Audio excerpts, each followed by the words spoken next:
আল্লাহ সুবহানাহু ওয়া তাআলা বলছেন,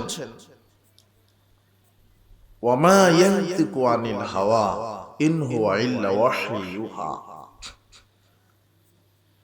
মুহাম্মদ সাল্লাল্লাহু আলাইহি ওয়াসাল্লাম তিনি তার নিজের থেকে কোনো কথা বানিয়ে বলেন না, তিনি যা বলেন সব আমি আল্লাহর করা ওহী। তার মানে মুহাম্মদ সাল্লাল্লাহু আলাইহি ওয়াসাল্লাম ইসলামের নামে যত ইবাদত করেছেন, ইসলামের মধ্যে যা কিছু বলেছেন সব কার পক্ষ থেকে আসা ওহী?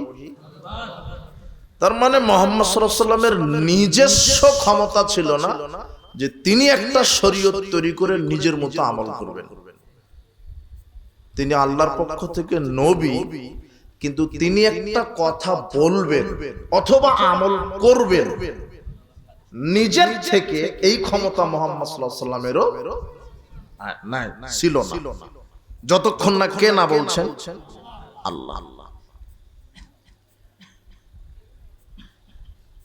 আল্লাহ বলছেন, ওয়ালাউ তাকাওয়ালা আলাইনা বা'দাল আকাবিল। দেখেন আল্লাহ যে দলিলের ব্যাপারে কত শক্ত। আল্লাহ নিজে বলছেন, শোনো পৃথিবীর মানুষ, মুহাম্মদ যদি নিজের থেকে কোনো একটা কথা বলে দিতেন যেটা আল্লাহ বলেছেন, নিজের থেকে একটা কথা বলে দিলেন, বলে যদি আমার নামে চালিয়ে দিতেন, লাখাযনা মিনহু বিল ইয়ামিন, আমি ডান হাত দিয়ে তার হৃৎপিণ্ডটা টেনে ধরতাম, সুম্মা লাকাতা'না মিনহুল ওয়াতিন, এরপরে হৃৎপিণ্ডটা আমি কেটে ফেলে দিতাম। তার মানে মুহাম্মদ সাল্লাল্লাহু আলাইহি ওয়াসাল্লামের শরীয়তের নামে নিজের থেকে কোনো কথা বলেন, তিনি যা বলেছেন সব কার করা ওহী। তিনি যা আমল করেছেন কে না বলা পর্যন্ত করেননি। শরীয়ত যে কিভাবে বোঝাবো আমরা, এদেশের শতকরা ৯৮, ৯৫, ৯৯ জন হুজুরি ধর্ম বোঝে না, সাধারণ মানুষ বহু দূরের কথা। শরীয়ত আমরা বুঝাবো কাকে? এমনিতেই ফতোয়া বোর্ড তৈরি করে বলছে যে ২৮০০ টাকা করে ফিতরার টাকা দেন, নেন। ও হুজুর, গ্র্যান্ড মুফতি ফতোয়া বোর্ড চালু করে বলছে যে ৩৫০০ টাকা আপনার ২৮০০, আপনার ১৫০০, আপনার ১৫০, নিজের মতো করে ধর্ম বানায়। সারা পৃথিবীর সব মানুষ যদি টাকা দিয়ে ফিতরা আদায় করে, ফিতরা আদায় হবে না। মুহাম্মদ সাল্লাল্লাহু আলাইহি ওয়াসাল্লাম বলেছেন খাদ্য দিয়ে দিতে হবে। দেখি কে বলে, ফারাদা রাসূলুল্লাহ সাল্লাল্লাহু আলাইহি ওয়াসাল্লাম যাকাতাল ফিত্রে, রাসূল সাল্লাল্লাহু আলাইহি ওয়াসাল্লাম যাকাতুল ফিতর ফরজ করেছেন আলাল আবদি ওয়াল হুররি ওয়াজ যাকারি ওয়াল কাবিরি ওয়াস সাগিরি ওয়াল কাবিরি মিনাল মুসলিমিন। দাস দাসী, স্বাধীন, ছোট বড়, নারী পুরুষ, প্রত্যেক মুসলমানের উপরে যাকাতুল ফিতর ফরজ করেছেন একসা খাদ্য দ্বারা। কি দ্বারা? একসা খাদ্য। তো হুজুরি তো ধর্ম বুঝেনি, আপনাকে বুঝাতে আরো সময় লাগবে। এদেশের হুজুরেরা যদি ধর্ম বুঝতো তাহলে আপনি এমনিতেই বুঝে যেতেন। তো মুহাম্মদ সাল্লাল্লাহু আলাইহি ওয়াসাল্লাম তিনি কোনো আমল নিজে করেননি যতক্ষণ না কে না বলেছেন। তার দলিল কোথায় একটু দেখায়। আচ্ছা, বক্তব্যের বিষয় দলিল কি? দলিল।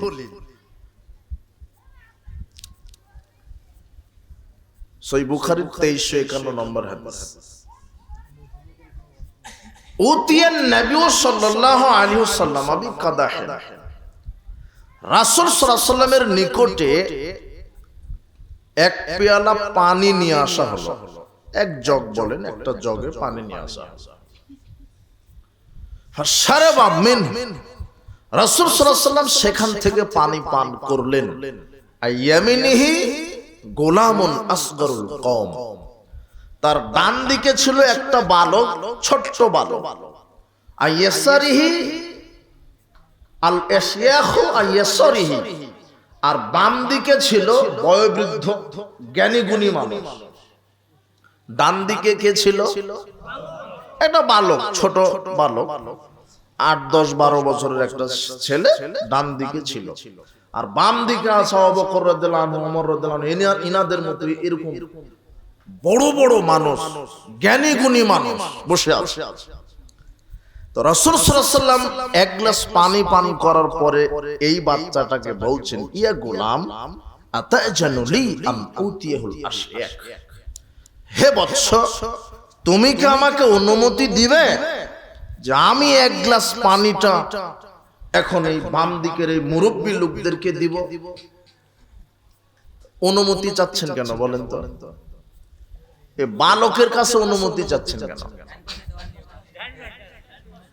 মানে মুহাম্মদ সাল্লাল্লাহু আলাইহি ওয়াসাল্লামের নিজস্ব কোনো ক্ষমতা নাই যে তিনি বাম দিকে দিয়ে দিবেন। কারণ আল্লাহ বলেছেন যে কাউকে কিছু দিতে হলে, বন্টন করতে হলে কোন দিক থেকে? মুহাম্মদ সাল্লাল্লাহু আলাইহি ওয়াসাল্লামের নিজস্ব কোনো ক্ষমতা নাই। সে জায়গাতে তোমার হুজুর ফতোয়া বোর্ড তৈরি করে ফতোয়া মেরে দিচ্ছে, একেবারে সহিহ হাদিস বিরোধী ফতোয়া।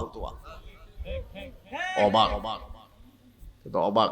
মুহাম্মদ সাল্লাল্লাহু আলাইহি ওয়াসাল্লামের নিজস্ব কোনো ক্ষমতা নাই যে শরীয়তের নামে নিজে কোনো আমল করে। তখন ছেলেটা বলছে, মা কুনতু উসরা বিফাদলি মিনকা আহাদানি রাসূলুল্লাহ সাল্লাল্লাহু আলাইহি ওয়াসাল্লাম, না না না, আমি অনুমতি দিব না, বিধান ডান দিক থেকে কাজে আমাকেই দিতে হবে। মুহাম্মদ সাল্লাল্লাহু আলাইহি ওয়াসাল্লাম এখানেই দিলেন, বাম দিকে যতই প্রেসিডেন্ট থাকুক হবে না, বাম দিকে যেই থাকুক হবে না, শরীয়ত ডান দিকে, ডান দিকেই, হুজুর যত বড়ই হোক। হুজুর যে কথা বলছে সেটা যদি কোরআন হাদিসের সাথে না থাকে, না মিলে, তাহলে হুজুরের কথা বাতিল, বাতিল চিরদিনই বাতিল। কথা বলছে দলিল, একটা কিছু করবেন তার দলিল লাগবে, তার বিধান লাগবে। নিজস্ব মন গড়া ভাবে কোনো কথা যদি বলেন আর সেটা যদি মুহাম্মদ সাল্লাল্লাহু আলাইহি ওয়াসাল্লাম থেকে প্রমাণিত না থাকে, আল্লাহ সুবহানাহু ওয়া তাআলার পক্ষ থেকে যদি প্রমাণিত না থাকে, তাহলে সেই আমলটা বাতিল হবে। রাসূল সাল্লাল্লাহু আলাইহি ওয়াসাল্লাম নিজে দলিলের ব্যাপারে কঠোর। এতক্ষণ বললাম আল্লাহর কথা, কার কথা? আল্লাহ কোরআন মাজিদে বলছেন, কেউ যদি কোনো তথ্য দেয় দলিল সহ যাচাই করে। কথা বুঝেননি? এরপরে মুহাম্মদ সাল্লাল্লাহু আলাইহি ওয়াসাল্লাম যে বাম দিকে পানি দিবেন এর জন্য দলিল চাচ্ছেন, যে তুমি যদি একটু অনুমতি দাও। অনুমতি হলো না, তিনি বাধ্য হলেন ডান দিক থেকে, কেন দলিলে নাই বাম দিকে দেওয়া। বুঝলেন কিনা যে মুহাম্মদ সাল্লাল্লাহু আলাইহি ওয়াসাল্লাম যে একটা আমল করবেন নিজের থেকে তার ক্ষমতা নেই, তো দলিল লাগবে। আর আপনি বাপ দাদার দোহাই দিয়ে আমল মেরে দিলেন। বড় হুজুর করছে, মাযহাবে আছে, আমি ওটা আরেকটু পরে বলছি। এখন কি বলবো? মুহাম্মদ সাল্লাল্লাহু আলাইহি ওয়াসাল্লাম নিজে দলিলের ব্যাপারে কঠোর। কিভাবে? তিরমিজির 3394 নম্বর হাদিস। হাদিসগুলি কোট করে রাখেন, আপনার হুজুরকে পড়তে বলবেন। বারা ইবনে আযিব রাদিয়াল্লাহু আনহু বলছেন, রাসূল সাল্লাল্লাহু আলাইহি ওয়াসাল্লাম আমাকে বললেন, আলা উআল্লিমুকা কালিমাতিন তাকুলুহা ইযা আওয়াইতা লা ফিরাশে। বারা ইবনে আযিব, আমি কি তোমাকে একটা দোয়া শিখাবো না? ওই দোয়াটা তুমি যখন রাতে বিছানায় ঘুমাতে যাবে তখন পড়ে ঘুমায়ো। ফা ইন মুত্তা মিন লাইলাতি মুত্তা আলাল ফিতরা, যদি এই দোয়াটা পাঠ করে তুমি ঘুমাও আর ঘুমের মধ্যে যদি তোমার মৃত্যু হয়ে যায়, আল্লাহ তোমাকে তাওহীদের উপরে মৃত্যু দান করবে। ওয়াইন আসবাহতা আসবাহতা কাদ আসাবতা খায়রান, আর যদি সকাল করো তাহলে আল্লাহ তোমাকে ইসলামের উপরেই সকাল করাবে। তো এই দোয়াটা তোমাকে কি শিখাবো না? তখন বারা ইবনে আযিব বলছেন, আল্লাহর নবী বলেন। তখন আল্লাহর নবী বারা ইবনে আযিবকে দোয়া শিখাচ্ছেন, বলো, আল্লাহুম্মা ইন্নী আসলামতু নাফসি ইলাইকা ওয়া ওয়াজ্জাহতু ওয়াজহি ইলাইকা ওয়া ফাওয়াজতু আমরি ইলাইকা ওয়াল জা'তু জাহরি ইলাইকা রাগবাতান ওয়া রাহবাতান ইলাইকা লা মালজা ওয়া লা মানজা মিনকা ইল্লা ইলাইকা আমানতু বিকিতাবিকা আল্লাযী আনজালতা ওয়া বিনাবিয়িকা আল্লাযী আরসালতা। এতটুকুন বলে ঘুমায়। এখন বারা ইবনে আযিব এখন রিপিট করছেন, রাসূল সাল্লাল্লাহু আলাইহি ওয়াসাল্লামকে শোনাচ্ছেন। শোনাতে গিয়ে আল্লাহর নবী শিখিয়েছেন শেষ বাক্যটা, আমানতু বিনাবিয়িকা কিন্তু বারা ইবনে আজেব চিন্তা করছেন আমাদের নবী তো নবী ও রাসূল, তো কাজেই নবীকা হবে না, আমি রাসূলিকা লাগাই, আমানতু বিন নবীকার জায়গায় আমানতু বি রাসূলিকা লাগিয়ে দিয়েছি। কথা বুঝেছেন? বারা ইবনে আজেব বলছেন আমি যেই বললাম আমানতু বি রাসূলিকা ফাতানা ইয়াদাহি ফি সদরি, রাসূল সাল্লাল্লাহু আলাইহি ওয়াসাল্লাম আমার বুক বরাবর একটা ঘুষি মেরে দিয়ে বলছেন বলো আমানতু বি নবীকা, নবীকার জায়গায় শুধু রাসূলিকা। একটা শব্দ পরিবর্তন করার কারণে যদি এক ঘুষি হয়, তো তোমার হুজুর যে শরীয়তে কত জায়নামাজের ওই জায়নামাজের দোয়া তৈরি করেছে, হুজুর সালাতের নিয়ত তৈরি করেছে, আজানের দোয়া তৈরি করেছে, বাড়তি দোয়া তৈরি করেছে। এদেশের কত হাফেজ আছে যে কোরআন মাজিদ তেলাওয়াত শেষে বলছে সাদাকাল্লাহুল আযীম, দুনিয়াতেই নাই দোয়া, এই দোয়া দুনিয়াতেই নাই। বাংলাদেশের সবচেয়ে যে বড় হুজুর তাকে বলছে যে দেখেন হাদিসের কোন পৃষ্ঠায় কোন পাতাতে লেখা আছে যে কোরআন মাজিদ তেলাওয়াত শেষে এই দোয়া বলতে হবে। হাদিসের পাতা থেকে দেখাতে হবে পৃথিবীর কোন হাদিসের কিতাবে কোন পাতাতে লেখা আছে সহিহ জয়ীফ নয়, এটা জাল হাদিস।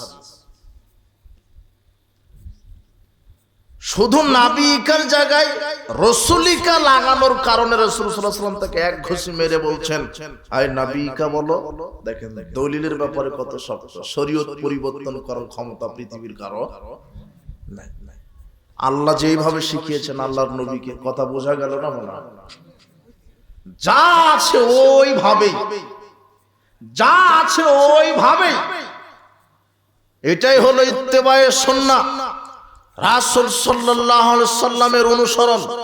রাসূল সাল্লাল্লাহু আলাইহি সাল্লাম যেটা যেইভাবে মানতে বলেছেন, বলতে বলেছেন, করতে বলেছেন, ওইভাবে মানার নাম রাসূল সাল্লাল্লাহু আলাইহি সাল্লামকে ভালোবাসা, ওইভাবে মূল্যায়ন করার নাম রাসূল সাল্লাল্লাহু আলাইহি সাল্লামের সুন্নাহকে মূল্যায়ন করা।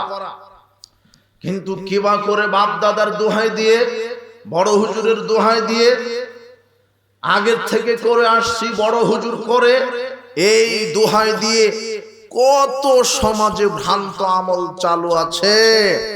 মাযহাবের দোহাই দিয়ে চালু আছে, বাপ দাদার দোহাই দিয়ে চালু আছে, বড় হুজুরের দোহাই দিয়ে চালু আছে, পীর সাহেবের দোহাই দিয়ে চালু আছে। শুনেন এখন আপনার সাথে কথা, কি কথা?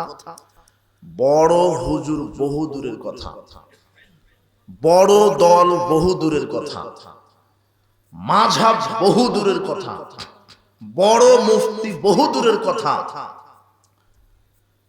মুহাম্মদ সাল্লাল্লাহু আলাইহি ওয়াসাল্লামের সুন্নাহকে বাদ দিয়ে এখন যদি আপনি অন্য নবীর সুন্নাহ মানেন, আপনাকে জাহান্নামে চলে যেতে হবে।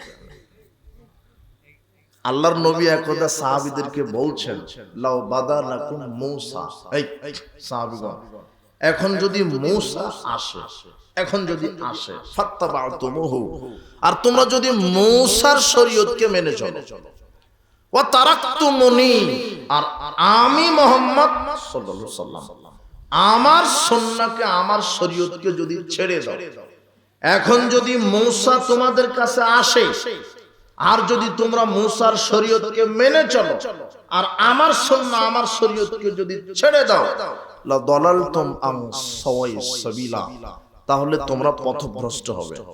যেখানে মুহাম্মদ সাল্লাল্লাহু আলাইহি সাল্লামের সুন্নাহ থাকা অবস্থায় অন্য কোন নবীর তরিকা চলে না, সেখানে তোমার বড় হুজুরকে, বড় পীরকে, বড় মাযহাবকে, মানে নবীর তরিকায় টিকছে না। কোন ব্যক্তির কাছে? কথা বুঝেননি? মুহাম্মদ সাল্লাল্লাহু আলাইহি সাল্লামের কাছে অন্য কোন নবীর তরিকা টিকছে না। সেখানে আপনি কিভাবে বলছেন বাপ দাদা থেকে করে আসছে? যে বলুক কথা, সে যত বড় মুহাদ্দিস হোক, সেটা যদি রাসূল সাল্লাল্লাহু আলাইহি সাল্লামের পক্ষ থেকে না হয় তাহলে সেটা মানা যাবে না।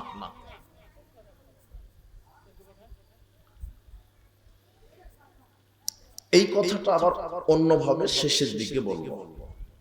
এখন আরেকটা কথা, আল্লাহ দলিলের ব্যাপারে কি কঠোর। মুহাম্মদ সাল্লাল্লাহু আলাইহি ওয়াসাল্লাম নিজে দলিলের ব্যাপারে কঠোর। এবারে সাহাবীগণ দেখেন, সাহাবীগণ দলিলের ব্যাপারে কত কঠোর। ৬২৪৫ নম্বর হাদিস সহিহ বুখারী। আবু সাঈদ খুদরি রাদিয়াল্লাহু আনহু বলছেন যে কুনতু জালিসাম মিন মাজালিসিন মিনাল আনসার, আমি একদা আনসারদের বৈঠকে বসেছিলাম। ইদ জা আবু মূসা কান্নাহু মাজউরুন, আবু মূসা আশারী আমাদের বৈঠকে আসলেন একেবারে ভীত অবস্থায়, দৌড়ে আসে হাঁপাচ্ছেন, ভীত অবস্থায় আসলেন। আসার পরে বলছেন বৈঠকের লোকেরা, ইস্তাজানতু উমারা, ইস্তাজানতু আলা উমারা খালাসান, আমি উমর ইবনুল খাত্তাবের বাড়িতে গেলাম, গিয়ে 3 বার অনুমতি চাইলাম, 3 বার সালাম দিলাম, কিন্তু উমর ইবনুল খাত্তাব রাদিয়াল্লাহু আনহু তার বাড়ির ভিতর থেকে কোনো সাড়া শব্দ এলো না। ফারাজাতু, আমি ফিরে চলে আসলাম। প্রতিমধ্যে উমর ইবনুল খাত্তাব আমাকে আটকালেন, আটকিয়ে বলছেন, তুমি আমার বাড়িতে গেলে 3 বার অনুমতি চাইলে, আবার ফিরে আসলে, আমার বাড়িতে ঢুকলে না। তখন আবু মূসা আশারী বলছেন, ক্বালা রাসূলুল্লাহি সাল্লাল্লাহু আলাইহি ওয়াসাল্লাম ইজা ইস্তাহজানা আহাদুকুম ফালাসান, তোমাদের কেউ যদি কারো বাড়িতে যায় 3 বার অনুমতি চাইছে, কয়বার? ফালাম ইউযান লাহু ফালইয়ারজি, যদি তাকে অনুমতি না দেওয়া হয় তাহলে সে যেন ফিরে আসে। এই হাদিসটা আবু মূসা আশারী কাকে শোনাচ্ছেন? উমর ইবনুল খাত্তাব, অর্ধ পৃথিবীর খলিফা, ওই সমস্ত সবচেয়ে জ্ঞানী মানুষ। উমর ইবনুল খাত্তাব রাদিয়াল্লাহু আনহুকে আবু মূসা আশারী এই হাদিসটা শোনালেন। তখন উমর ইবনুল খাত্তাব আনসার গোত্রের কাছে এসে আবু মূসাকে সহ বলছেন, আমিনকুম আহাদুন সামিউহু মিনান নবী সাল্লাল্লাহু আলাইহি ওয়াসাল্লাম, এই তোমরা যে বৈঠকে শত শত লোক বসে আছো, তোমরা কি কেউ এই হাদিসটা জানো? ওয়াল্লাহি লা তুকিমান আলাহি বিবাইনা, আল্লাহর কসম রাসূল সাল্লাল্লাহু আলাইহি ওয়াসাল্লাম এই হাদিসটা বলেছে, এটা আমার কাছে দলিল দাও। কি দাও? আমাকে দলিল দাও, তুমি দলিল দাও। তুমি যে হাদিসটা শোনালে যে কারো বাড়িতে গেলে 3 বার সালাম দিতে হবে, অনুমতি নিতে হবে, আর দলিল দাও। আর তোমরা বৈঠকের লোক, তোমরা কি কেউ জানো? উবাই ইবনে কাব দাঁড়িয়ে গেছেন, গিয়ে বলছেন, আল্লাহু আলাইকুম মা কাইলাসকাল কওম, শুনেন, আমাদের এই বৈঠকে যে সবচেয়ে ছোট মানুষ, তার এই দলিলটা জানা। কুনতু আসগারুল কওম, তখন আবু সাঈদ খুদরি বলছেন, আমি হলাম সবচেয়ে ছোট মানুষ বয়সে।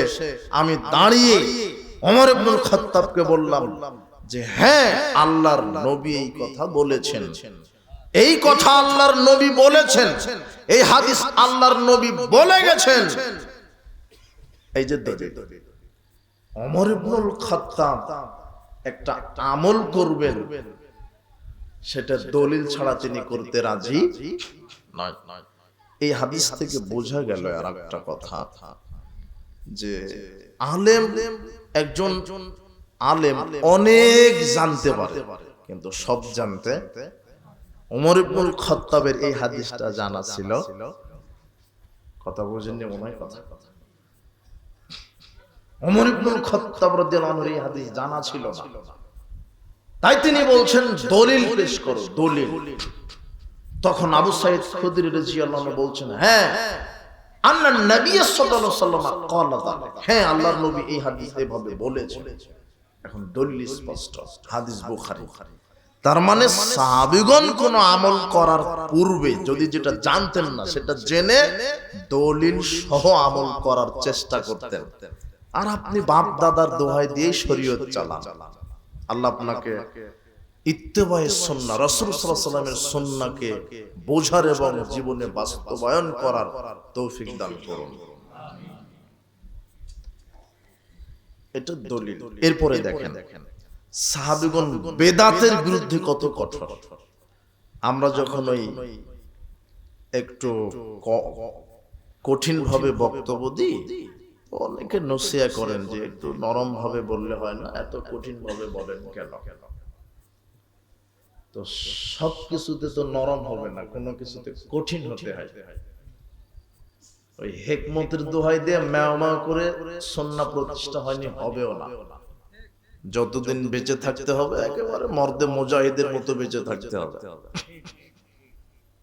সুন্নাহকে সুন্নাহ বলার সাহস রাখতে হবে, যেটা বিদআত বেদাতকে বেদাত বলার সাহস রাখতে হবে, শিরককে শিরক বলার সাহস রাখতে হবে। কিন্তু অনেক আছে যে বলছে যে বেদাতকে বেদাত বলার সাহস করে না, বলছে যে সুন্নাতের খেলাফ। এ হলো সালাফি নয়, এ হলো জিলেবি। একে দিয়ে সমাজ পরিবর্তন হবে না। বলে দিতে হবে যে এটা শিরক। কবর পূজা, মূর্তি পূজা শিরক, খানকা পূজা শিরক, পীর পূজা শিরক, পয়লা বৈশাখ পালন করা শিরক, 21শে ফেব্রুয়ারি পালন করা শিরক, 16 ডিসেম্বর পালন করা শিরক। জাতির সামনে খুলে বলে দিতে হবে যেন জাতি বুঝতে পারে।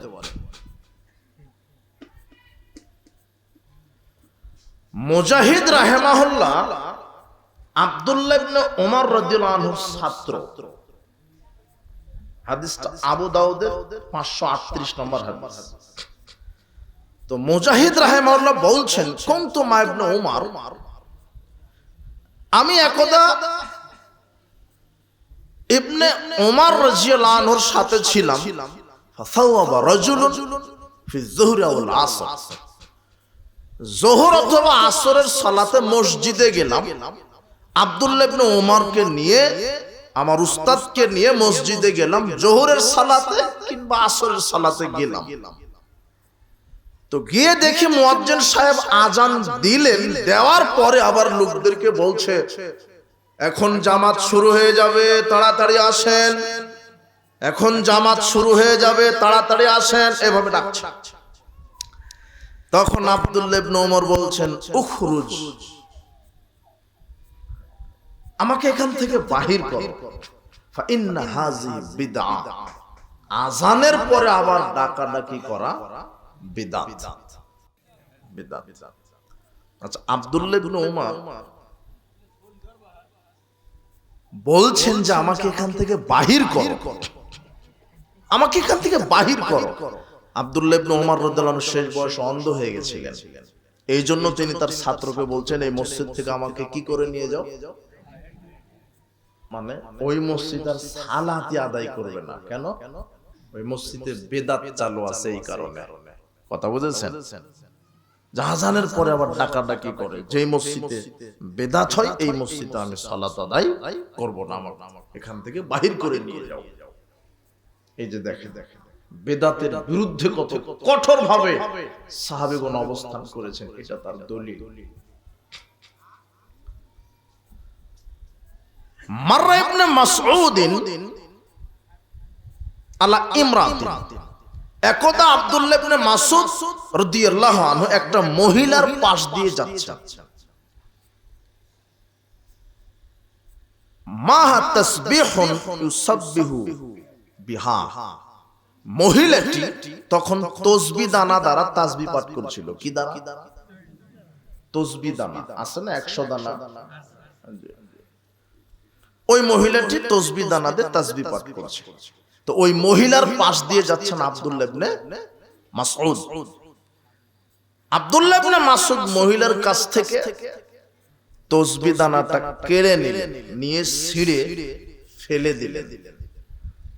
মাররা বিরাজুলিন ইউসাব্বিহু বিহাসা, এরপর কোন একদিন আরেকটা পুরুষের পাশ দিয়ে যাচ্ছে, সেই পুরুষটা পাথরের দানা, কঙ্কর দানা দিয়ে গনে গনে তাসবিহ পাঠ করছে।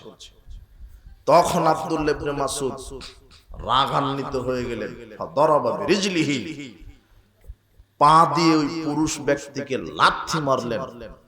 লাথি মেরে বলছেন, লাকাদ রাকিবতুম বিদআতান দুলমান, তোমরা কি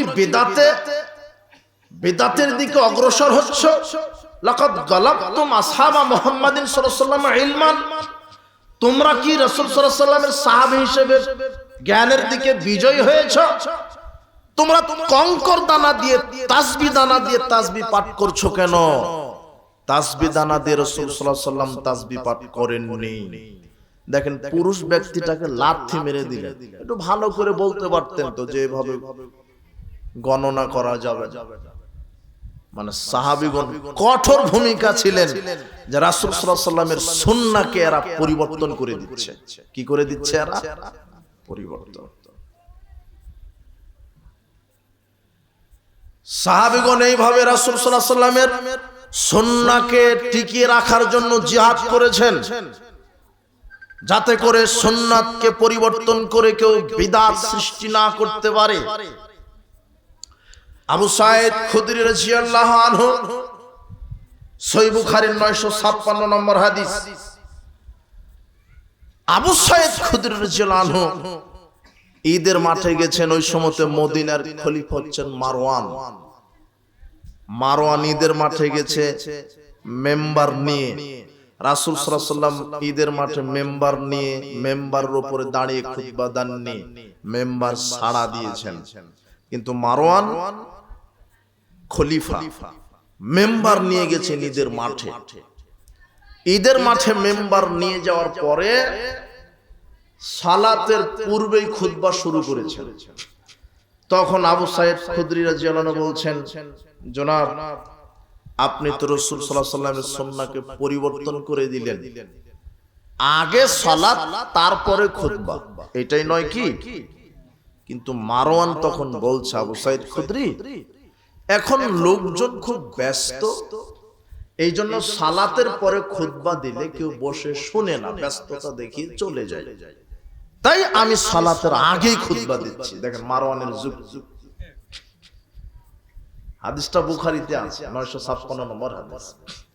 তখন আবু সাঈদ খুদরি বলছেন, সালাম জনাব, যেখানে রাসূল সাল্লাল্লাহু আলাইহি ওয়াসাল্লামের সুন্নাহকে পরিবর্তন করা হয় সেই মাঠে আমি আবু সাঈদ খুদরি ঈদের সালাত আদায় করলাম না, আমি গেলাম। এজন্য শক্ত ভূমিকা। হাজারো লোক আছে প্রধানমন্ত্রীর সামনে এইভাবে সাহসিকতার সাথে কথা বলছেন। এইটাই হলো রাসূল সাল্লাল্লাহু আলাইহি ওয়াসাল্লাম সুন্নাহকে মূল্যায়ন করা। কথা বুঝলেন কি আপনি? সারা পৃথিবী একদিকে যাক, সারা পৃথিবী বিদআত করুক, আমি একাই সুন্নাতের উপরে কায়েম থাকবো ইনশাআল্লাহ। এটা সাহাবীদের আদর্শ, এটা সাহাবীদের আদর্শ। সাহাবীগণ রাসূল সাল্লাল্লাহু আলাইহি ওয়াসাল্লামকে এত ভালোবাসতেন, এত মূল্যায়ন করতেন, রাসূল সাল্লাল্লাহু আলাইহি ওয়াসাল্লামের সুন্নাহকে এত বেশি প্রাধান্য দিতেন। রাসূল সাল্লাল্লাহু আলাইহি ওয়াসাল্লাম একটা কথা বলতে দেরি, মানতে দেরি করেন। একজন সাহাবী মসজিদে ঢুকছেন, এক পা দরজা আছে, চৌকাট আছে, দরজা এক পা মসজিদের ভিতরে, এক পা মসজিদের বাইরে। রাসূল সাল্লাল্লাহু আলাইহি ওয়াসাল্লাম খুতবা দিতে দিতে বলছেন, যে যেখানে আছেন বসে পড়েন। ওই সাহাবী ওইভাবেই বসে পড়েন। কথা বুঝেননি মনে হয় কথা? মানে রাসূল সাল্লাল্লাহু আলাইহি ওয়াসাল্লামের উদ্দেশ্য ছিল যে যারা দাঁড়িয়ে আছে বা অমনোযোগী তারা মনোযোগী হয়ে জায়গায় বসে পড়ে। তো সাহাবী তো পারতেন যে মসজিদের ভিতরে ঢুকে বসে পড়তে পারতেন, কিন্তু রাসূল সাল্লাল্লাহু আলাইহি ওয়াসাল্লাম বলছেন যে যেখানে আছেন বসে পড়েন। ওই এক পা ভিতরে এক পা বাইরে ওইভাবেই বসে পড়েছে। এটা হলো ইত্তেবা, অনুসরণ। কথা বুঝেছেন কি? আরেকটা দেখেন, আনাস রাদিয়াল্লাহু আনহু বলছেন, 2466 নম্বর হাদিস, এটাও সহিহ বুখারীর হাদিস। আমি আবু তালহা রাদিয়াল্লাহু আনহুর বাড়িতে মাদক পরিবেশন করছিলাম, মদ গ্লাসে গ্লাসে ঢেলে দিচ্ছিলাম। এমন সময় রাসূল সাল্লাল্লাহু আলাইহি ওয়াসাল্লামের একজন আগন্তুক ব্যক্তি এসে বললেন, রাসূল সাল্লাল্লাহু আলাইহি ওয়াসাল্লামের পক্ষ থেকে ওহী নাজিল, আল্লাহর পক্ষ থেকে ওহী নাজিল হয়েছে রাসূল সাল্লাল্লাহু আলাইহি ওয়াসাল্লামের উপরে। রাসূল সাল্লাল্লাহু আলাইহি ওয়াসাল্লাম ঘোষণা দিতে বললেন, আজ থেকে মাদক হারাম। এই কথা সাহাবীদের কানে পৌঁছা মাত্রই যাদের হাতে ছিল ঢেলে ফেলে দিলেন, যাদের মুখে ছিল কুলি করে ফেলে দিলেন, যারা খেয়ে নিয়েছিলেন আঙুলটা ঢুকিয়ে বমন করে ফেলে দিলেন। শুনতে দেরি, মানতে দেরি নাই। আরেকটা, খয়বারের যুদ্ধ যখন বিজয় হলো, খয়বার যখন বিজয় হয়ে গেল, সাহাবীগণ গৃহপালিত গাধা জবাই করে রান্না উঠিয়ে দিয়েছে। তো রান্না একেবারে শেষ, টকবক করে ডেকচিতে তরকারিটা ফুটছে আর গোস্তের একটা ঘ্রাণ চলে এসেছে নাকে। এখন সবাই খাওয়ার জন্য রেডি হচ্ছে, রান্না শেষ। এমন সময় রাসূল সাল্লাল্লাহু আলাইহি ওয়াসাল্লাম বলছেন, শোনো, আমি মুহাম্মদ সাল্লাল্লাহু আলাইহি ওয়াসাল্লাম গৃহপালিত গাধার গোশত হারাম করে দিলাম। এই কথা শোনা মাত্রই সাহাবীগণ ওই ডেকচিতে লাথি মেরে গোশত মাটির সমান করে দিলেন। আচ্ছা, আপনি হলে কি করতেন?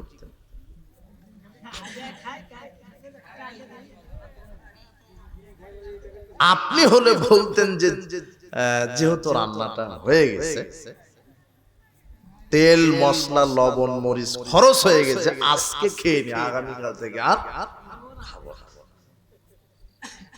আপনি হাসছেন। এই মুরব্বি শুনেন, আপনি 20 বছর ধরে শুনছেন জর্দা খাওয়া হারাম, তাও মুনাফিকের মতো আপনি জর্দা খান। হুজুর 20 বছর ধরে বলছে সুদ হারাম, ও সুদও খায়, সালাতও আদায় করে। নাম্বার 1 মুনাফিক একটা। সুদ খায়, ঘুষ খায়, দুর্নীতি করে। ওই মহিলা 20 বছর ধরে শুনছে পর্দায় থাকতে হবে, বেপর্দায় চলা যাবে না, স্বামীর আনুগত্য করতে হবে, তাও লুচ্চামি করে ঘুরে বেড়ায়, একেবারে মুনাফিক। আশ্চর্য কথা। রাসূল সাল্লাল্লাহু আলাইহি ওয়াসাল্লামের কথা থেকে, মুখ থেকে একটা কথা শোনা মাত্রই সাহাবীগণ সেটা আমল করতেন। আর আপনি 20 বছর ধরে শুনছেন সালাত আদায় করতে হবে, এখনো সালাত আদায় করেন না। 20 বছর ধরে শুনছেন বিড়ি সিগারেট জর্দা গলিয়া বা ফেনসিডিল খাওয়া হারাম, তাও আপনি মাদক সেবন করেন। 20 বছর ধরে শুনছেন সুদ খাওয়া হারাম, তাও আপনি সুদ খান। আপনার ঈমান আছে? আপনার ঈমান আর সাহাবীদের ঈমান? ঈমান ভঙ্গের কারণ আর আলোচনা করার সাহস হয় না, কেন ঈমানই নাই, ভাঙবে কি আপনার? ঈমানই তো নাই। তো বলছিলাম যে রাসূল সাল্লাল্লাহু আলাইহি ওয়াসাল্লাম সাহাবীদেরকে একটা কথা বলতে দেরি, পরিবর্তন হতে দেরি নেই। আমাদেরকেও পরিবর্তন হতে হবে, রাসূল সাল্লাল্লাহু আলাইহি ওয়াসাল্লামের সুন্নাহকে মূল্যায়ন করতে হবে। রাসূল সাল্লাল্লাহু আলাইহি ওয়াসাল্লামের সুন্নাহকে মূল্যায়ন করতে হলে, রাসূল সাল্লাল্লাহু আলাইহি ওয়াসাল্লামের সুন্নাহকে মূল্যায়ন করতে গিয়ে যদি আমাকে ত্যাগ স্বীকার করতে হয়, রক্ত দিতে হয়, হিজরত করতে হয়, তবু হিজরত করতে রাজি আছি, রক্ত দিতে রাজি আছি, তবু বিদআতের সাথে আপোষ হতে রাজি নেই। দেখেন, ত্যাগ স্বীকার করবেন আপনি? কি ত্যাগ স্বীকার করেছেন? অনেক দিনী বোন আছে আমাদেরকে বলে যে শুধু সালাফি আকীদা গ্রহণ করার কারণে, শুধু কোরআন হাদিস মানার কারণে আমার স্বামী আমাকে তালাক দিয়েছে। আল্লাহ বোনকে তুমি হেফাজত করো। অনেক,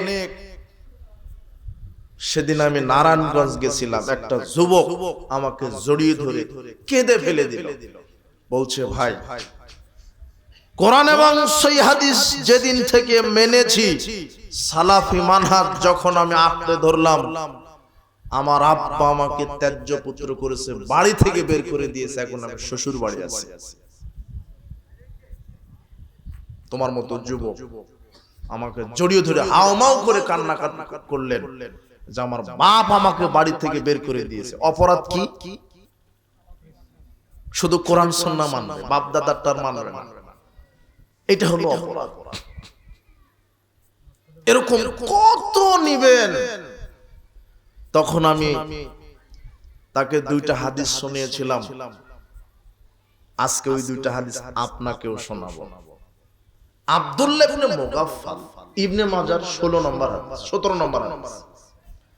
আব্দুল্লাহ ইবনে মুগাফফাল রাদিয়াল্লাহু আনহু বসে আছেন, এভাবে বসে আছেন।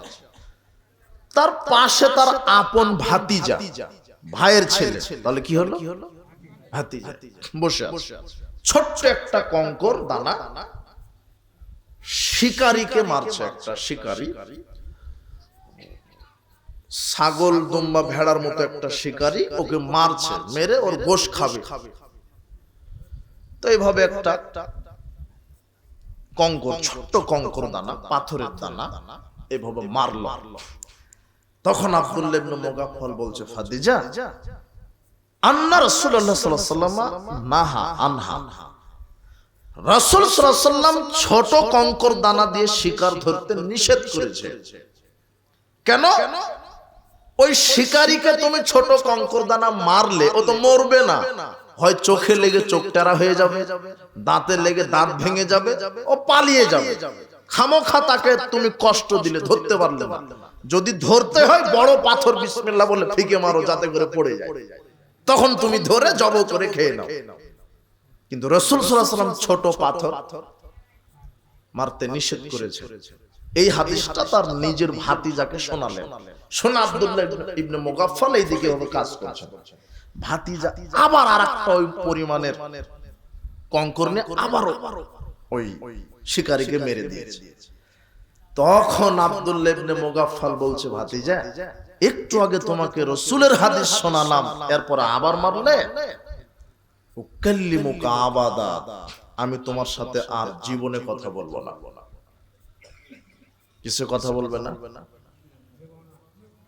জীবনে কথা বলবে না। আচ্ছা, এই হাদিস এখানে রাখলাম। আরেকটা মুসনাদ আহমদের হাদিস, মিশকাতে 1084 নম্বর হাদিসে পাবেন।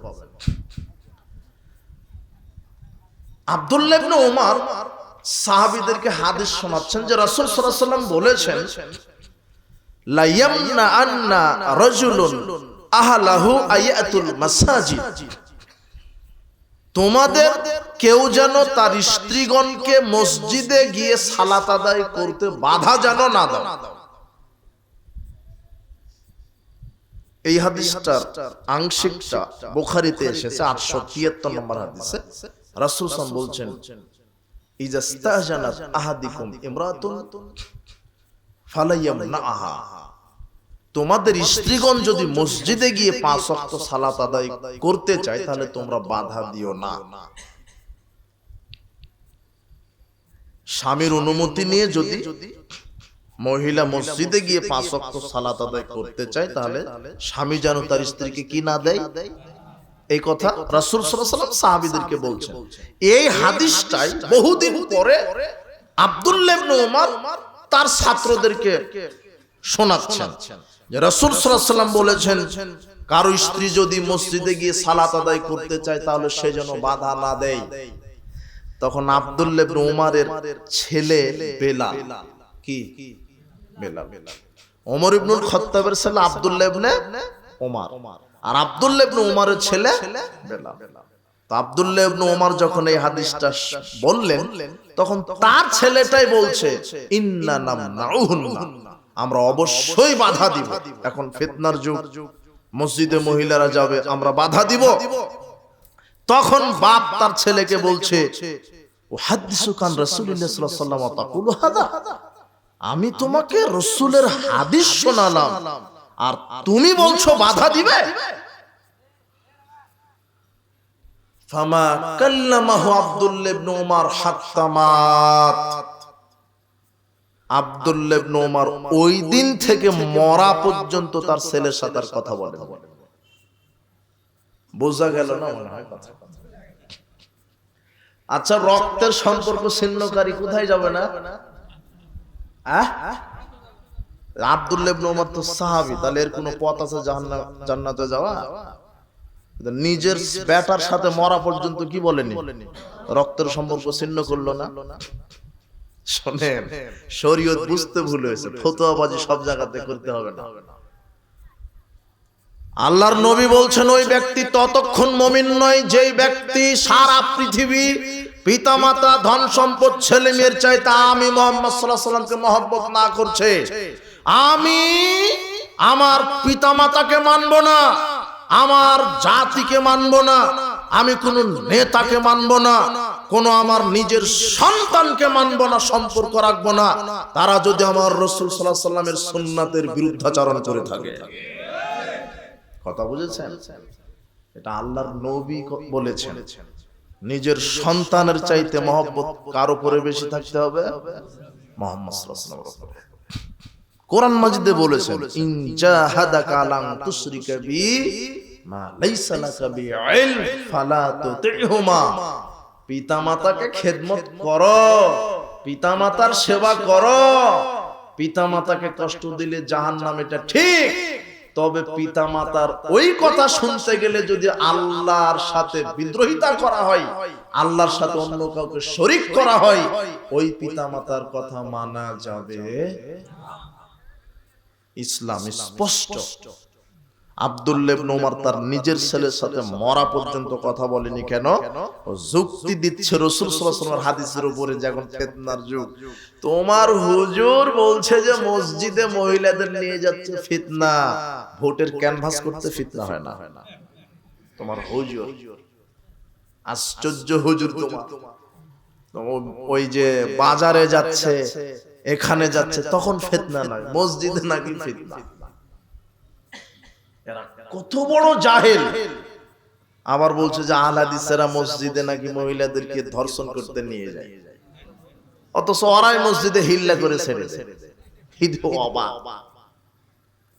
তো কাবা ঘরে যাও কেন বউকে নিয়ে? ওটাও তো আল্লাহর ঘর, ওটাও তো মসজিদ, তুমি কেন যাও? আহলে হাদিসের প্রোগ্রাম ঠেকাও, আহলে হাদিসের মাদ্রাসা বন্ধ করো, আহলে হাদিসের মসজিদ বন্ধ করে দাও, উড়িয়ে দাও। কি অপরাধ? এরা জোরে আমিন বলে, এরা রাফালে এদাইন করে সালাত আদায় করে, এরা বুকের উপর হাত বেঁধে সালাত আদায় করে, এরা পায়ের সাথে পা মিলিয়ে সালাত আদায় করে, এরা 12 তাকবীরীদের সালাত আদায় করে। এই বেদাতির বেদাতি এত খারাপ, এ যদি সুযোগ পায় কাবা ঘর ভেঙে দিবে। এরা কাবা ঘরে জোরে আমিন বলা হয়, কাবা ঘরে 12 তাকবীরের সালাত হয়। তোমার হুজুর ফতোয়া দিচ্ছে ওয়াহাবির পিছনে সালাত হবে না, ওর হজই বাতিল, ও কাবা ঘরে ওয়াহাবির পিছনে সালাত আদায় করে। কথা বুঝেননি মনে করেন? ওর ফতোয়াতে ওই কট খেয়েছে। তোমার হুজুর মিডিয়াতে ফতোয়া দিচ্ছে ওয়াহাবিদের পিছনে কি হবে না, ও তো কাবা ঘরের ইমামের পিছনে তো সালাত আদায় করে, তো ও তো জোরে আমিন বলে, ও তো 12 তাকবীরের সালাত আদায় করে। আগে তোমার হুজুর বলতো যে কাবা ঘরে 20 রাকাত তারাবি হতো, ওটা নেও না কেন? তো এখন যে 8 রাকাতই হয়, সেটা কোথায় গেল? আল্লাহ আমাদের সঠিকটা মানার তৌফিক দান করুন। আমি বোঝাতে চাচ্ছিলাম যে সাহাবীগণ এত কঠোর ছিলেন, সারা দুনিয়া একদিকে, রাসূল সাল্লাল্লাহু আলাইহি ওয়াসাল্লামের সুন্নাহ একদিকে। এটা কাদের আদর্শ ছিল? সাহাবীদের। কাদের আদর্শ ছিল এটা? আর আপনি বাপ দাদার দোহাই দিয়ে এখনো বিদআতকে ছাড়তে পারলেন না। আল্লাহ আপনাকে হেদায়েত দান করুন। বড় হুজুরের দোহাই দিয়ে আপনি এখনো বিদআতকে ছাড়তে পারলেন না, মাযহাবের দোহাই দিয়ে আপনি বিদআতকে ছাড়তে পারলেন না। এখন আপনাকে বলেছিলাম যে মানহাজ, এই বিষয়টা খুব কঠিন, বোঝানো কঠিন। এটা প্রতিদিন দার্সের ব্যাপার। তবে আমি সংক্ষেপে সহজে আপনাকে বুঝিয়ে দিই। মানহাজ মানে চলার পথ। মানহাজ আরবি, বাংলাটা কি বলেন তো? চলার পথ। আর আমরা একটা শব্দ চয়ন করেছি মানহাজুস সালাফ, মানে সালাফদের চলার পথ। কিসের সালাফ? সালাফকে, হ্যাঁ, পূর্ববর্তী ভালো মানুষ, ঠিক আছে, কিন্তু প্রথম সালাফ হচ্ছেন স্বয়ং মুহাম্মদ সাল্লাল্লাহু আলাইহি ওয়াসাল্লাম। সহিহ বুখারীর 6286 নম্বর হাদিস, রাসূল সাল্লাল্লাহু আলাইহি ওয়াসাল্লাম তার মেয়ে ফাতেমাকে বলছেন, ওয়াত্তাকিল্লাহ ওয়াসবিরি, ফাতেমা তুমি ধৈর্য ধারণ করো, আল্লাহকে ভয় করো। ফা ইন্নী নি'মাস সালাফু আনা লাক, আমি তোমার জন্য উত্তম সালাফ। সুবহানাল্লাহ। সালাফ মানে অগ্র গণ্য, অগ্রগামী, পূর্বপুরুষ, পূর্বসরী। এই শরীয়তটা মেনে চলতে হবে সালাফদের মানহাজ অনুযায়ী, অর্থাৎ রাসূল সাল্লাল্লাহু আলাইহি ওয়াসাল্লাম সাহাবীদের আদর্শে আমাকে শরীয়তটা মানতে হবে চলার পর। তারা যেই পথে চলেছেন আমাকে ওই পথেই চলতে হবে। এর বাহিরে গেলে যত আমল করেন পাহাড় পরিমাণ, কবুল হবে না। মানহাজুস সালাফ, সালাফ মানে চলার পথ। আল্লাহ মানহাজ শব্দটা কোরআনে বলেছেন। আল্লাহ বলছেন লিকুল্লিন জাআলনা মিনকুম শিরআতাও ওয়া মিনহাজা, আমি প্রত্যেক নবীকে আলাদা আলাদা শরীয়ত দিয়েছি, আলাদা আলাদা মানহাজ দিয়েছি। সুবহানাল্লাহ। কোন নবীর সাথে কোন নবীর শরীয়তের মিল নেই। দ্বীন ইসলামে তাওহীদ লা ইলাহা ইল্লাল্লাহ, এটা সব নবীর দ্বীন এক, কিন্তু শরীয়ত ভিন্ন। শরীয়ত মানে আল্লাহর পক্ষ থেকে মানব জাতির জন্য আসা বিধান। এক এক নবীর উপরে এক একটা শরীয়ত দিয়েছেন। কোন নবীর উপরে 2 মাস একটানা 6 মাস সিয়াম ফরজ ছিল, কোন নবীর উপরে 3 ওয়াক্ত সালাত ফরজ ছিল, 7 ওয়াক্ত সালাত ফরজ ছিল, থাকতে পারে। আর আমাদের নবী মুহাম্মদ সাল্লাল্লাহু আলাইহি ওয়াসাল্লাম কত ওয়াক্ত ফরজ? 5 ওয়াক্ত। আদম আলাইহিস সালামের শরীয়তে নিজের ভাই বোনের বিবাহ কি ছিল? কথা এটা বুঝতে পেরেছেন কি এখন শরীয়ত? তো মুহাম্মদ সাল্লাল্লাহু আলাইহি ওয়াসাল্লামের শরীয়তে কি নিজের ভাই বোনের বিবাহ কি হারাম না? শরীয়ত আলাদা, মানহাজ আলাদা, কিন্তু দ্বীন এক এবং অভিন্ন। কথা বুঝেছেন? এই কথায় আল্লাহ বলছেন আমি প্রত্যেক তোমাদের প্রত্যেককে এক একটা শরীয়ত দিয়েছি, এক একটা মানহাজ দিয়েছি। আর মানহাজটাই হচ্ছে চলার পথ। কি চলার পথ? আমি কিভাবে চলব? ঈমান, আমল, মানহাজ শব্দটা ব্যাপক একটা শব্দ। একজন মানুষের জন্ম থেকে মৃত্যু পর্যন্ত একজন মানুষ যা কিছু করবে সবকিছু নিয়ন্ত্রণকারী বস্তুটাই হলো মানহাজ। বলেন তো কি মানহাজ?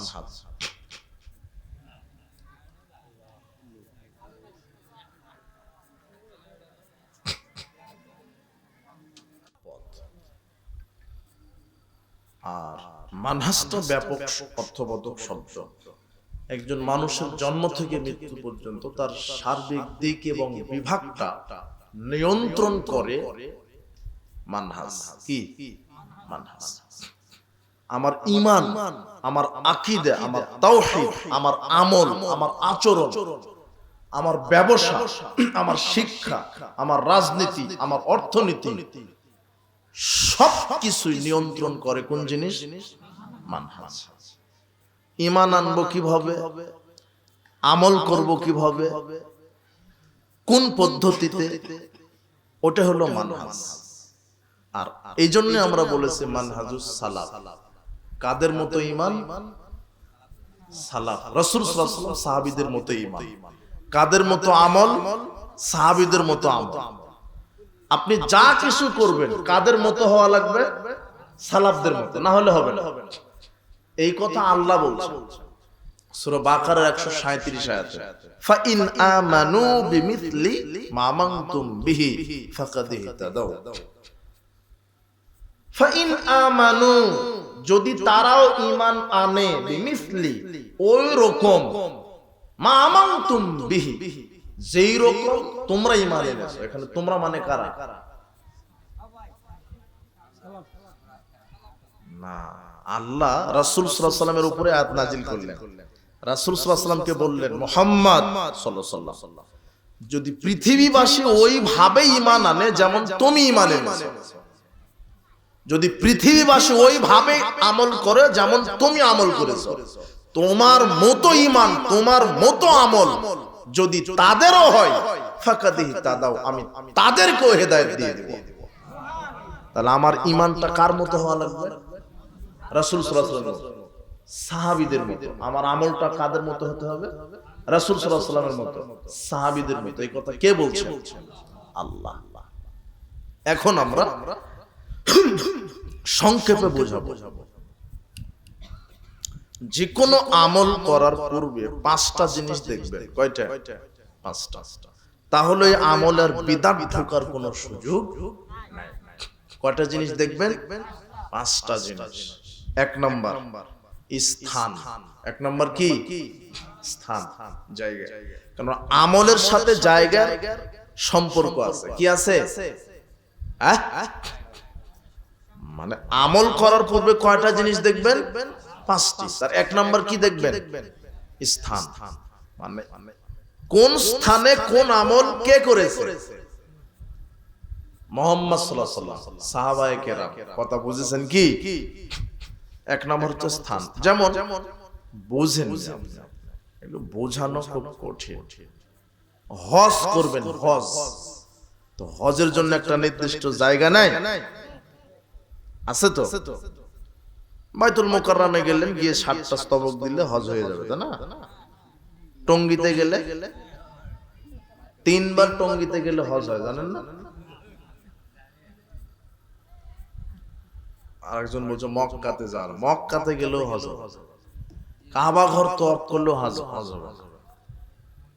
কাবা ঘর তওয়াফ করেছেন, সাফা মারওয়া সাই করেছেন, আপনি মিনায় গেছেন, মুজদালিফায় গেছেন, পাথর নিক্ষেপ করেছেন, কুরবানি করেছেন, মাথা মুন্ডন করেছেন, সব ঠিক আছে। কিন্তু আরাফার মাঠে যান, কোথায়? 1 সেকেন্ডের জন্য হলো কোথায় পা দিতে হবে? সব করলেন, আরাফার মাঠে যদি না যান তাহলে হজ কি? 9 জিলহজের দিনে 1 সেকেন্ডের জন্য হলো কোথায় যেতে হবে? তো সেখানে টঙ্গীতে গেলে হজ হয় কি করে? কাবা ঘরে গেলেই হজ হয় না, কোথায় না যাওয়া পর্যন্ত। কথা বুঝেন? তাহলে শেখকে নিয়ে আসে। তাহলে জায়গা বুঝতে পেরেছেন কি? স্থান। হজ যেই স্থানে রাসূল সাল্লাল্লাহু আলাইহি ওয়াসাল্লাম করেছেন, আপনাকে ওই স্থানেই করতে হবে। তাহলে এখানে আর বেদাত ঢোকার সুযোগ আছে? কিন্তু এখন যদি বলেন যে না, টঙ্গীতে 3 বার গেলে হজ হয়, তাহলে ওটা কি হলো? বিদআত। তাহলে এখানে স্থান বুঝতে হবে। এরপরে সময়। এরপরে কি? রাসূল সাল্লাল্লাহু আলাইহি ওয়াসাল্লাম কোন আমল কোন সময়ে করেছে, ওই আমল ওই সময়ে আপনাকে করতে হবে। কথা বুঝেছেন? মানে যা কিছু করতে চাচ্ছেন দেখবেন শুধু রাসূল সাল্লাল্লাহু আলাইহি ওয়াসাল্লাম, সাহাবায়ে কেরাম অর্থাৎ সালাফদেরকে, ওটাই হলো মানহাজ। মানহাজ মানে চলার পথ। কাদের চলার পথ? সাহাবীদের। রাসূল সাল্লাল্লাহু আলাইহি ওয়াসাল্লাম তারা যে পথে চলেছেন, তারা যেভাবে ঈমান এনেছেন, তারা যেভাবে আমল করেছেন, আমাকে ওইভাবেই করতে হবে। তাহলে আর আমলে বিদআত ঢোকার কি নাই? সুযোগ নাই। তারা 2 নম্বর কি? সময়। আপনি ফজরের সালাত জোহরের সময় পড়লেন, হবেন না? ফজরেই পড়তে হবে। তাহলে সময় তো বুঝেছেন। রাসূল সাল্লাল্লাহু আলাইহি ওয়াসাল্লাম যে আমল যেই সময়ে করেছে, আপনাকে ওই আমল ওই সময়ে করতে হবে। 3 নম্বর পরিমাণ। 3 নম্বর কি? পরিমাণ। রাসূল সাল্লাল্লাহু আলাইহি ওয়াসাল্লাম, সাহাবায়ে কেরাম যে আমল যেই পরিমাণ করেছেন, ওই আমল আপনাকে ওই পরিমাণই করতে হবে। তাহলে আর ওখানে বেদাত ঢোকার সুযোগ আছে? কোনো সুযোগ নাই। পরিমাণ ঠিক রাখতে হবে। বেশি কোরআন হাদিসে কোথাও বেশি আমলের কথা বলা হয়নি, বলা হয়েছে সৎ আমলের কথা।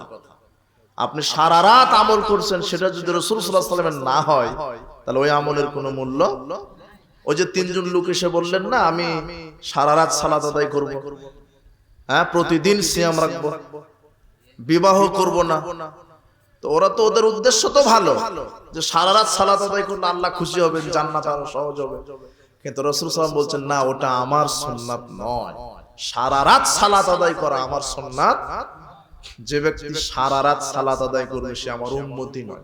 না না ভাই, আমল তো বেশি করছেন, কিন্তু বেশি আমল করে লাভ নাই যদি রাসূল সাল্লাল্লাহু আলাইহি ওয়াসাল্লামের মতো না হয়। কথা বুঝেছেন?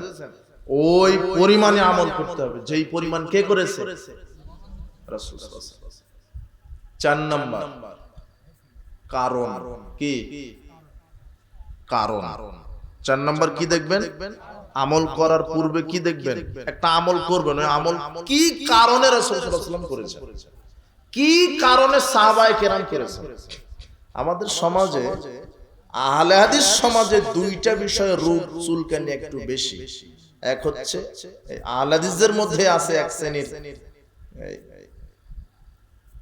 আহলে হাদিস, আল্লাহ এদেরকে সঠিক মানহাজটা বোঝার তৌফিক দান করুন। সম্মিলিত মোনাজাত ফরজ সালাতের পরে, আর ঈদের জুমার দিনে 2 আযান আছে না? এটা তো আহলে হাদিস পরিবারে আছে এই দুইটা আমল। কথা বুঝেছেন? এখন শুনেন, এইদিকে শুনেন, এইদিকে। সম্মিলিত মোনাজাত বিদআত এই কথা বলা যাবে না। কি বললাম? সম্মিলিত মোনাজাতের দলিল আছে।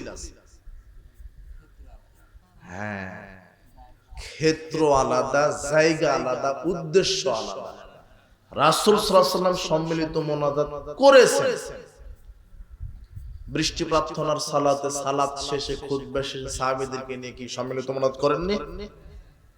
এই তো কুনুতে নাজেলা, কুনুতে নাজেলা পাঠ করার সময় রুকু থেকে উঠে সবাইকে নিয়ে সম্মিলিত মোনাজাত করেননি? করেছেন। তাহলে দলিল নাই? ওটা কুনুতে নাজেলা, ওটা বৃষ্টি প্রার্থনা। কিন্তু 5 ওয়াক্ত ফরজ সালাতের পরে, ইসলামী জালসার পরে, সভা সমিতির পরে, বিবাহ বৈঠকের শেষে, জানাজার শেষে, দাফন শেষে, ঈদের সালাত শেষে রাসূল সাল্লাল্লাহু আলাইহি ওয়াসাল্লাম তার জীবনে কোনদিন সাহাবীদেরকে নিয়ে সম্মিলিত মোনাজাত করেন? কথা বুঝেছেন? তা করা যাবে না। 5 ওয়াক্ত ফরজ সালাতের পরে রাসূল সাল্লাল্লাহু আলাইহি ওয়াসাল্লাম সম্মিলিত মোনাজাত করেননি, তা আমাদেরও করা যাবে। কেননা আমার আমলটা কার মতো হতে হবে? রাসূল সাল্লাল্লাহু আলাইহি ওয়াসাল্লামের মতো। কথা বুঝেছেন কি? এটাই হলো মানহাজ। আর কি? আরেকটা, জুমার দিনে 2 আযান চালু আছে, তাই না? এর দলিলও দেন তারা। কি দলিল দেন? যে উসমান রাদিয়াল্লাহু আনহু 2 আযান চালু করেছেন। এটা বুখারীর হাদিস। এটাও কি বুখারীর হাদিস। কিন্তু আমি বলেছি যে আমল করার পূর্বে কয়টা জিনিস লক্ষণীয়? 5টা। কারণ দেখতে হবে একটা, তাই না? ওসমান রাদিয়াল্লাহু আনহু কি কারণে 2 আযান চালু করেছেন এটা দেখবেন না আপনি? কারণ দেখবেন তো। কি কারণ? কি কারণ ছিল? মাইক ছিল না, ঘড়ি ছিল না, আর কি? ওই যে জাওরা নামক একটা বাজার, বাজারে মানুষ ব্যবসা নিয়ে ব্যস্ত ছিল, ক্রয় বিক্রয়। তাই তাদের সময় জানা ছিল না যে কখন সালাতের সময় হচ্ছে। কথা বুঝেছেন? ওসমান রাদিয়াল্লাহু আনহু নিজস্ব ইজতিহাদে তিনি বললেন যে জাওরা নামক বাজারে গিয়ে একটা কি দিয়ে আসো? আযান দিয়ে আসো। তাহলে এটা একটা কারণ। কথা বুঝেছেন? দ্বিতীয় হলো স্থান। দ্বিতীয় কি? স্থান। কোথায় আযান দিলেন? দ্বিতীয়, প্রথমটা ওসমান রাদিয়াল্লাহু আনহু কোথায় প্রথম আযান দিতে বললেন? বাজার। আর আপনি দুটাই মেরে দেন কোথায়? তো ওটা উসমানের আযান?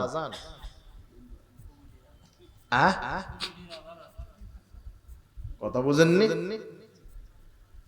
এখন এখানেও কিছু এগুলি বললে আমাদের গা কাটা যায়। বড় বড় আলেম বলছে যে উদ্দেশ্য দেখতে হবে। কি উদ্দেশ্য? যেটা তো ইসলামের উপকার হচ্ছে। 2 আযান দিলে প্রথম আযানে মানুষ রেডি হচ্ছে, আসতেছে, এটা তো সুবিধা। সেক্ষেত্রে 2 আযান এখনো দেওয়া যাবে। উদ্দেশ্য দেখছে। তো এই উদ্দেশ্য দেখলে তো তাহলে ফরজ সালাতের পরে মোনাজাতও যায়, যে ফরজ সালাতের পর আরেকটু ভালো হবে, আরেকটু বেশি কান্নাকাটি করব। মাওলানা সাহেব নিজের বুঝ অনুযায়ী তো ধর্ম চলবে না। কথা বুঝেননি মনে হয়? কথা তাহলে সবই যায়। এখন থেকে ফতোয়া দাও, মেরে দাও হালুয়া রুটি জায়েজ, আর বলো ইজতিহাদি মাসালা। খালি একটা করে মেরে দাও আর বলো ইজতিহাদি মাসালা। তাহলে তো বেদাতি খুঁজে পাবেন না। কথা বুঝেননি মনে হয়? কথা এটাই হলো মানহাজ, সালাফদের মানহাজ। রাসূল সাল্লাল্লাহু আলাইহি ওয়াসাল্লাম এবং সাহাবায়ে কেরাম যেই আমল, যেই সময়ে, যেই কারণে, যেই ভাবে করেছে, আমাকে ওই আমল ওইভাবেই কি করতে হবে? করতে হবে। কথা কি বুঝেছেন আপনি? হ্যাঁ, সর্বশেষ পদ্ধতি, সর্বশেষ কি? 5টা জিনিস দেখতে বলেছি। কয়টা জিনিস? 5টা। 1 নম্বর স্থান, 2 নম্বর সময়, 3 নম্বর পরিমাণ, 4 নম্বর কারণ, 5 নম্বর কি পদ্ধতি। রাসূল সাল্লাল্লাহু আলাইহি সাহাবায়ে কেরাম কোন পদ্ধতিতে আমল করেছেন, আমাকে ওই পদ্ধতিতেই কি করতে হবে, হ্যাঁ আমল করতে হবে। ওই যে তাসবিহ পাঠ করবেন, তো তাসবিহ দানাতে না হাতের ডান হাতের আঙ্গুলে, এটা হলো পদ্ধতি। কথা বুঝেছেন? সালাত আদায় করবেন, সিয়াম পালন করবেন, হজ করবেন, যাকাত আদায় করবেন সালাফদের পদ্ধতিতে। কাদের পদ্ধতিতে? তো আল্লাহ সুবহানাহু ওয়া তাআলা আমাদেরকে রাসূল সাল্লাল্লাহু আলাইহি ওয়াসাল্লামের সুন্নাহ অনুযায়ী দলিল ভিত্তিক আমল করার তৌফিক দান করুন। আর আমাদের মানহাজটা ঠিক রাখবো, তাহলে আমাদের আমলে বেদাত ঢোকার সুযোগ নাই, ঈমানের ভিতরে শিরক ঢোকার সুযোগ নাই। এই মানহাজে আমি শিরকের বিষয়টা বলতে পারলাম না। মানহাজটা যদি ঠিক না থাকে, মানহাজটা যদি ঠিক না থাকে, তাহলে আপনার আকীদার ভিতরে সমস্যা ঢুকে যাবে। মানহাজ যদি আপনি না বুঝেন, আপনি কোরআনের অনুবাদে ভুল করবেন, হাদিস বুঝতে ভুল করবেন। কথা বুঝেছেন? আমি 1 মিনিট সময় নিই এটা বুঝাই মানহাজটা কেন আমি বললাম। মানে এই বিষয়ে বক্তৃতা দেওয়াও কঠিন, শুনতেও ভালো লাগবে। কথা বুঝেছেন? ওস্তাদ যে এসে গেছেন, আমি শেষ করে দেব।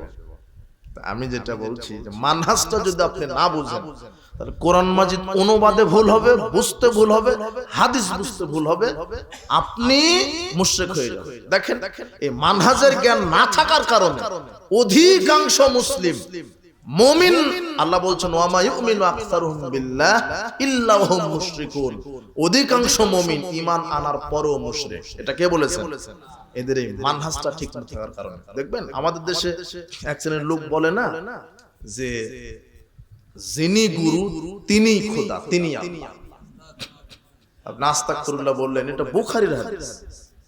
যিনি গুরু তিনি আল্লাহ, এটা কিসের হাদিস? এটা বুখারী 6502 নম্বর হাদিস, সহিহ বুখারী। আল্লাহ সুবহানাহু হাদিসে কুদসি আল্লাহ সুবহানাহু ওয়া তাআলা বলছেন, যে ব্যক্তি আমার ফরজ আমলগুলি করার পরে বেশি বেশি নফল ইবাদত করে, আমি সেই বান্দার প্রতি এত খুশি হয়ে যাই, আমি ওই বান্দার 2 চোখ হয়ে যাই। কি হয়ে যায়? আমি ওই বান্দার 2 হাত হয়ে যাই, আমি ওই বান্দার 2 পা হয়ে যাই। যেই 2 পায়ে সে চলে, যেই 2 চোখে সে দেখে, যেই 2 কানে সে শুনে, মানে ওই বান্দার প্রতি আল্লাহ এত খুশি হন, ওই বান্দার 2 চোখই আল্লাহর চোখ।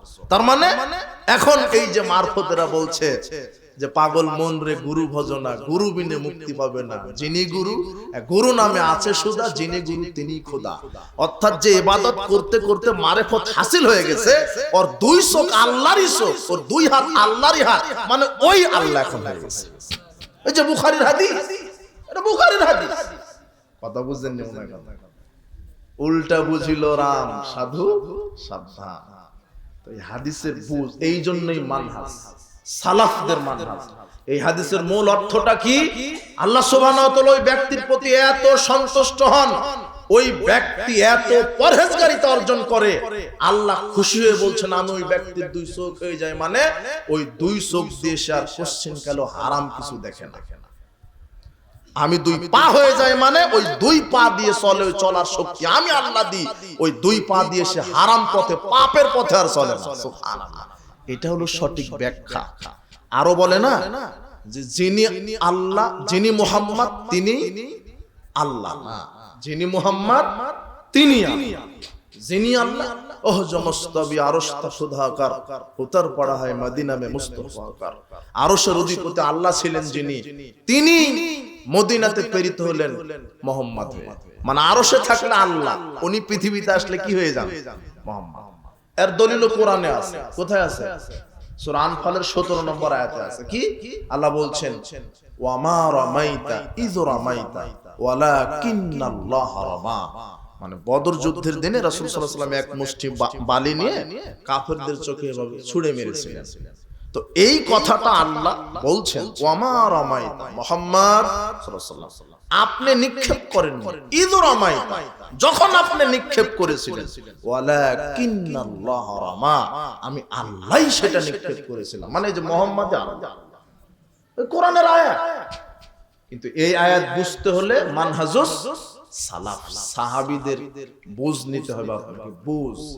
এই আয়াতে আল্লাহ বলছেন, হে মুহাম্মদ তুমি নিক্ষেপ করেন, যখন নিক্ষেপ করেছিলে এর সঠিক ব্যাখ্যা হলো তুমি শুধু নিক্ষেপ করেছো, কিন্তু 1000 কাফেরের চোখে বালিকণা আমি আল্লাহ পৌঁছে দিয়েছি। কথা বুঝেছেন কি? তো যাক, আর বলে না যে পীর ধরা ফরজ, বলে এটাও কোরআনের আয়াত। আল্লাহ বলছেন সূরা কাহফের 17 আয়াতে, মাইয়াহদিল্লাহ ফাহুয়াল মুহতাদ, যাকে আল্লাহ হেদায়েত দেন সে হেদায়েত পায়, ওমা ইউদলিল ফালান তাজিদ লাহু ওয়ালিয়াম মুরশিদা, আর আল্লাহ যাকে পথভ্রষ্ট করেন তার কোনো মুর্শিদ নাই। কাজেই এখন যারা পথভ্রষ্ট তারা মুর্শিদের কি করো, মুরিদ হও। এই মুর্শিদ তোমাকে সুপারিশ করে জান্নাতে নিয়ে যাবে। এই যে কোরআনেই আল্লাহ মুর্শিদকে ধরতে বলেছেন, অত সেখানে মুর্শিদ মানে কে? কথা বুঝেন? যাক, অনেক এই মানহাজটা বোঝাতে গেলে আকীদার ক্ষেত্রে, আমি আমলের ক্ষেত্রে বুঝিয়েছি। আমলের ক্ষেত্রে কয়টা জিনিস দেখবেন? 5টা। আর আকীদার ক্ষেত্রে আপনাকে এই কোরআনটা বুঝতে হবে, হাদিসটা বুঝতে হবে সালাফদের মতো করে। না হলে আপনি কোরআন পড়ে, আল্লাহ বলছেন ইউদিল্লু বিহি কাসীরা ওয়া ইয়াহদি বিহি কাসীরা, এই কোরআন পড়ে মানুষ হেদায়েত হবে, এই কোরআন পড়ে মানুষ পথভ্রষ্ট হয়ে যাবে। কোরআন পড়ে আপনি তখন পথভ্রষ্ট হবেন যখন নিজের মতো করে বুঝবেন। কথা বুঝেছেন? এই পীরপন্থীরা এরা নিজের মতো করে কোরআন বুঝেছে, তাই কোরআন থেকে এরা পীর ধরার দলিল পায়, মিলাদের দলিল পায়। হ্যাঁ, কথা বুঝেননি? এই জন্য কোরআনটা বুঝতে হবে, হাদিসটা বুঝতে হবে কাদের মতো করে? সালাফদের মতো করে। বারাকাল্লাহু ফিকুম, জাযাকুমুল্লাহ খায়র। আল্লাহ সুবহানাহু ওয়া তাআলা আমাদেরকে কোরআন এবং সহিহ সুন্নাহকে সঠিকভাবে বুঝে সার্বিক জীবনে আমল করার তৌফিক দান করুন। আসসালামু আলাইকুম ওয়া রাহমাতুল্লাহি ওয়া বারাকাতুহু।